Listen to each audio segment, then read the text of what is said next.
कई समस्याएं जिनका इंसान सामना कर रहे हैं वो सिर्फ इसलिए हैं कि हमने वो जागरूकता खो दी है कि कई शक्तियों के साथ तालमेल में कैसे रहा जाए। अगर आप जीवन के तालमेल में आ जाएं, तो आप भी सुबह 3 बजे के आसपास नींद से जाग जाएंगे। उस समय अगर आप बैठकर वो अभ्यास करें जिनकी आपको दीक्षा दी गई है, तो उससे सबसे ज्यादा फायदा होगा। जिस तरह से धरती घूम रही है और जो भी हो रहा है, उस वजह से एक बहुत बुनियादी बदलाव आता है सुबह 3:20 से सुबह 3:40 के बीच। इसे ब्रह्म मुहूर्त कहते हैं। ऐसा बस 33 डिग्री लैटिट्यूड तक ही होता है। आपका सिस्टम, मनुष्य का सिस्टम एक विशेष तरीके से व्यवहार करता है। यह एक संभावना है। तो एक जागरूकता रही है इस संभावना का इस्तेमाल करने की। आपका जीवन उन कई चीजों का परिणाम है जिन्हें हम ब्रह्मांड कहते हैं या जिन्हें हम अस्तित्व कहते हैं। तो हम इस जबरदस्त घटना का परिणाम है जिसे हम सृष्टि कहते हैं। हम अपने आप में एक अलग जीवन नहीं है। तो जब आप तालमेल में होंगे तो कुछ चीजें होंगी। हमारे अमेरिका के टेनेसी में स्थित आश्रम में ऐसे झिंगूर पाए जाते हैं जो 17 सालों में सिर्फ एक बार जागते हैं। क्या आपने ऐसा कुछ देखा है? वो समझ जाते हैं कि 17 साल हो गए और वो जाग जाते हैं। फिर वो बच्चे पैदा करते हैं और सो जाते हैं। वो समझ जाते हैं कि 17 साल हो गए, वो भी बिना किसी अलार्म बेल के। तो ये कैसे होता है? मैं कह रहा हूं कि वो प्रकृति के साथ तालमेल में है। हमने प्रकृति के साथ तालमेल खो दिया है और हमें लगता है कि यही हमारी प्रकृति है। नहीं, कई सारी बीमारियां और समस्याएं जिनका मनुष्य अनुभव कर रहे हैं, वो बस इसलिए हैं क्योंकि हमने वो जागरूकता खो दी है कि उन कई सारी शक्तियों के साथ तालमेल में कैसे रहा जाए जो हमें वो बनाती हैं जो हम हैं।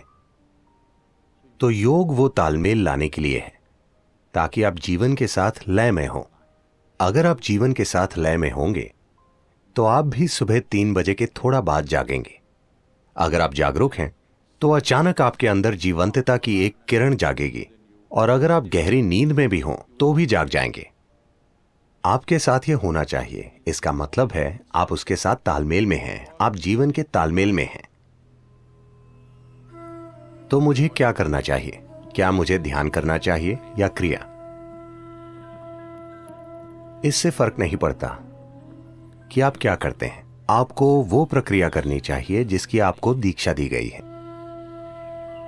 क्योंकि दीक्षा का मतलब है आपको कोई अभ्यास बस सिखाया ही नहीं गया है, आपके सिस्टम में उसे उतार दिया गया है, उसे आपके सिस्टम में बिठा दिया गया है। तो वो जो भी हो, अगर आप में एक जीवित बीज है और आप ब्रह्म मुहूर्त पर जागें और वो अभ्यास करें, तो इससे सबसे ज्यादा फायदा होता है, क्योंकि तब धरती के बर्ताव का आपके सिस्टम पर वैसा ही असर होता है। अगर आप एक विशेष तरह से जागरूक हो जाएं, आपके अंदर एक खास स्तर की जागरूकता आ जाए, तो आप बस जान जाएंगे You will simply know when the time is. कि वो समय कब है। अगर आप सही समय पर सोने जाएंगे तो आपको घड़ी देखने की जरूरत नहीं होगी। आप हमेशा जान जाएंगे कि 3:40 बजे हैं, क्योंकि फिर शरीर एक अलग तरह से बर्ताव करता है। उस समय अगर आप बैठकर वो प्रक्रिया करें जिसकी आपको दीक्षा मिली है, वो नहीं जो आपने किताबों से पढ़ी है, तो सबसे ज्यादा फायदा होगा। उस समय बीज को अंकुरित होने के लिए जरूरी मदद मिल जाएगी, या वो अन्य समय के मुकाबले ज्यादा तेजी से विकसित होगा।